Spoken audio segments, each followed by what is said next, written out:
이 삶을 이 세상을 바라보는 패러다임의 변환을 맡게 된 거거든요.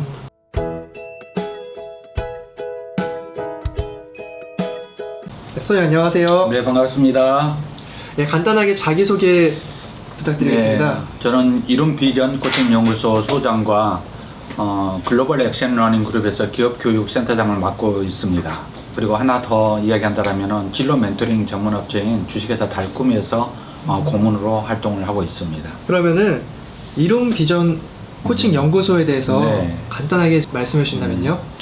이룸 비전 코칭 연구소는 기업과 개인을 대상으로 경영 혁신과 리더십 개발 쪽을 지원하는 인사 전문가로서의 활동을 주로 하고 있습니다. 그리고 최근에는 면접관 활동이라든가 역량 개발을 하기 위해서 도와주는 활동들도 같이 병행하고 있습니다.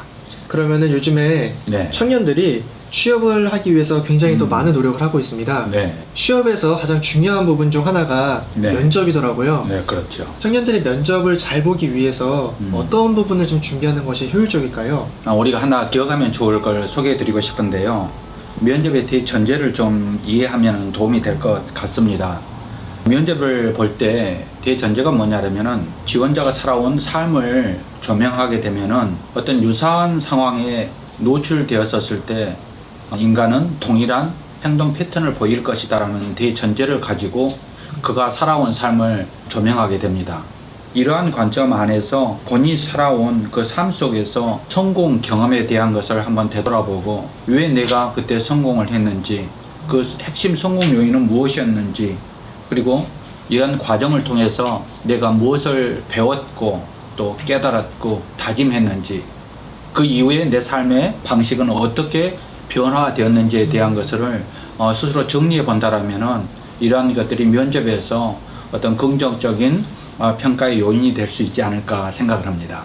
그럼 이게 조금 더 좀 쉽게 풀어서 좀 말씀해 주실 수 있을까요? 하나의 좀 예를 들어도 될까요? 네네. 얼마 전에 이거 면접은 아니고 한 친구를 만나게 됐는데요. 교육 중에 만나게 된 친구입니다. 근데 그 친구의 사례를 하나 소개해 드리고 싶어요. 이 친구는 취업을 하기 전에 본인에 대해서 좀 내가 누구이고 어떻게 살아갈 것인가 라는 관점 안에서 스스로에게 질문을 던졌어요. 그리고 시베리아 횡단 열차를 타고 약 30일 남짓 여행을 떠나게 됩니다. 그 기간 동안 기차 안에서 굉장히 많은 사람을 만나게 되죠. 고독한 시간을 보냈고 또 유쾌한 시간들도 보내게 되었을 겁니다. 근데 그 짧지 않은 기간에 시베리아 횡단 열차에 대한 그 여정이 끝났었을 때 자기가 살아온 그 여정을 되돌아보면서 굉장히 의미 있는 발견을 하게 됩니다. 뭐냐면요, 굉장히 많은 사람들이 자기 앞에 있던 의자에 앉았다 사라지고 새로운 사람이 앉았다 사라지고 그러더라는 거예요. 네. 그리고 30여일 동안 굉장히 많은 사람을 만났는데 자기 기억 속에 남아있는 사람이 누구인가 라고 떠올려 보니까 굉장히 유쾌하게 자기와 이야기하면서 웃었던 사람들만 기억에 남고 나머지 사람들은 아무것도 기억이 안 남더라는 것이었어요. 그래서 그 친구가 기억했던 것은 무엇이었느냐면은 우리가 살아가면서 긍정적인 사람 또 유쾌하게 살아가는 게 굉장히 의미 있다라는 것을 깨닫게 되었어요. 그리고 그는 그 이후에 삶의 변화는 전환점을 맞게 됩니다. 사람들 앞에서 미소를 짓기 위해서 노력했고요. 긍정적인 사람으로서 살아가고자 노력을 하면서 어떤 삶을 지속한 거죠. 우리가 봤었을 때 이 친구는 그런 과정을 통해서 어떤 깨달음, 이 세상을 바라보는 패러다임의 변환을 맡게 된 거거든요. 그리고 그는 달라진 거죠. 성장한 거죠. 그는 시베리아 횡단 열차를 통해서 이 세상을 바라보는 가치관, 패러다임에 대한 변환이 들어왔고 그는 성장한 어떤 계기를 갖게 되었다라는 겁니다. 지금은 사람들 앞에서 미소 짓기 위해서 이렇게 노력하고 있는 그를 보면서 우리는 어떤 감동이 오지 않나요? 네, 그렇죠. 그렇죠? 네. 면접관에서 찾고자 하는 것은 그런 거예요. 이 사람이 어떤 사람인가, 같이 하고 싶은 사람인가를 보고 싶을 때 어떻게 보면은 그런 면접 과정 안에서 인재를 찾게 되는 게 핵심이 아닌가 이런 생각이 듭니다. 면접자마다 네. 가지고 있는 경험을 네. 잘 표현하는 거고 네. 그리고 웃으면서 좀 긍정적인 인재로 보이는 게 좀 중요하겠네요. 네, 그렇죠. 결국은 뭐냐라면은 사람들하고 함께 더불어서 일을 해갈 수 있는 성과를 같이 만들어갈 수 있는 사람을 조직에서는 원한다라는 거죠. 내가 대표다라면 회사를 운영하는 사람이다라면 어떤 사람을 뽑을 것인가, 거기에 대한 답이 면접위원들이 찾는 인재와 다를 이유가 없죠. 그렇죠. 면접관 교육도 이렇게 지금 같이 병행해서 하신다고 들었습니다. 면접관들이 네. 이제 인재를 뽑을 때 네. 가장 중요하게 보는 요소들이 좀 있을까요? 네, 있죠. 면접의 시작점은 뭐냐라면은 회사에 가면은 회사의 인재상이 있습니다. 인재상이란 뭐냐라면은 그 조직 안에서 직원들이 일을 해가면서 성과를 잘 만들기 위해서 정립해 놓은 굉장히 의미 있는 것들이에요. 그게 어떤 인재상이 평가 지표로도 정리가 되어 있고, 그게 직원들의 연봉 인상과 또 승진에도 영향을 끼칩니다. 이것을 그러한 사람들의 모델을 신입사원들에게도 찾는 거예요. 해당하는 기업에서 또는 공공기관에서 회사별로 인재에 대한 정의를 내려놓고 그런 관점에서 지원자가 우리에게 잘 맞는 사람인가를 찾는다라는 거죠. 이러한 관점에서 그 회사의 인재상 관점 안에서 어떻게 보면 잘 맞는 사람인가, 이런 것들을 보게 된다라고 이야기를 드리고 싶네요. 그래서 회사별로 면접관들에게 들어가기 전에 어떠한 관점에서 볼 건지가 정해져 있습니다.